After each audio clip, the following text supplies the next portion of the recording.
नमस्ते। Options trading की दुनिया में एक सवाल है जो हमेशा पूछा जाता है, खरीदें या बेचें।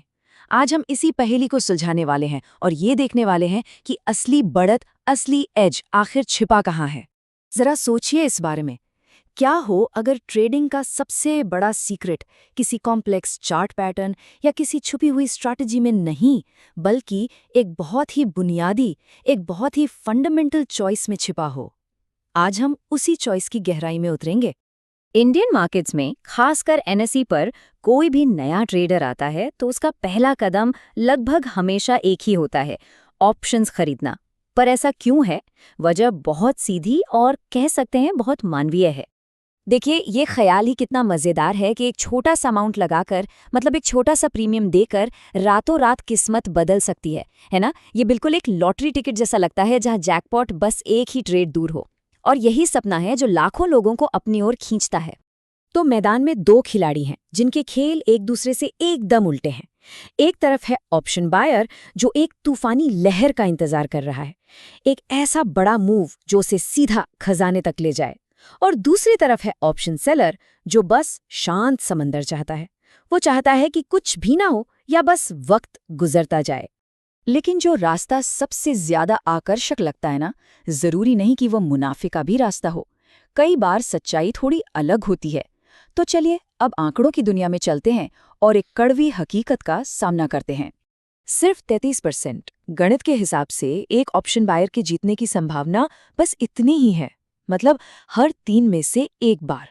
इसका सीधा मतलब ये हुआ कि बाकी 2 बार पैसा डूबने का चांस कहीं ज्यादा है। थोड़ा चौंकाने वाला आंकड़ा है ना? और अब देखिए सिक्के का दूसरा पहलू। ऑप्शन सेलर के लिए यही नंबर पूरी तरह से पलट जाता है। उनके जीतने की संभावना है 66%, मतलब डबल। ये कोई छोटा मोटा फर्क नहीं है, ये तो पूरे खेल को ही बदल देता है। तो सवाल ये उठता है कि आखिर ऐसा क्यों है? ऐसा क्या है जो सेलर्स को इतना जबरदस्त स्टैटिस्टिकल एडवांटेज देता है? इसका जवाब एक ऐसी ताकत में छिपा है जो बाजार में हर पल, हर सेकंड काम कर रही है। और वो ताकत है समय। जी हाँ, वक्त। जो बायर के लिए एक दुश्मन की तरह है, जो धीरे धीरे उसके प्रॉफिट को खा जाता है, वही वक्त सेलर का सबसे अच्छा दोस्त बन जाता है। ट्रेडिंग की भाषा में इसे कहते हैं थीटा या टाइम डीके। इसको ऐसे समझिए कि हर ऑप्शन एक पिघलती हुई बर्फ की सिल्ली है। हर गुजरते दिन के साथ इसकी वैल्यू थोड़ी थोड़ी कम होती जाती है, चाहे स्टॉक का प्राइस कहीं भी जाए। और बायर के लिए ये टिक टिक करती घड़ी एक दुश्मन की तरह है जो लगातार उनके प्रीमियम को गला रही है।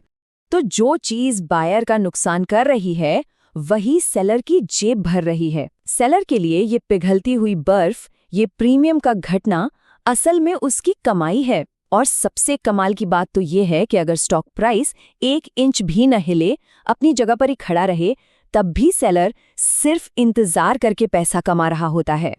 तो चलिए अब तक जो भी हमने समझा उसे एक साथ रखकर इन दोनों किरदारों की आमने सामने तुलना करते हैं, ताकि पूरी तस्वीर साफ हो जाए। यहाँ सब कुछ एकदम साफ है। बायर को अनलिमिटेड प्रॉफिट का सपना मिलता है, लेकिन संभावना और समय दोनों उसके खिलाफ हैं।